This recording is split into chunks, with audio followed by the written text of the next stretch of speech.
Tagumpay na naiuwi ng Knowledge Channel Foundation Incorporated ang Outstanding Corporate Social Responsibility Project and Environment Award noong July 6 sa League of Corporate Foundations CSR Guild Awards 2023. Tampok dito ang 2-year project ng KCFI at Unilever Breeze Philippines na Eco Project, kilos kabataan para sa kapaligiran, na naglalayong turuan at hikayatin ang mga batang mag-aaral na maging environmental champion sa kanilang mga komunidad.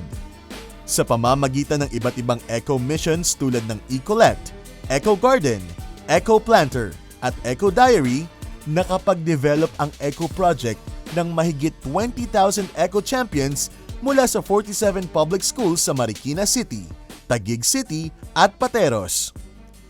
Ang CSR Guild Awards ay isang taunang seremonya ng pagkilala sa mga natatanging programa ng CSR na nakapagkamit ng kahanga-hangang pag-unlad sa kabutihang panlipunan. Para sa latest updates, bumisita sa knowledgechannel.org.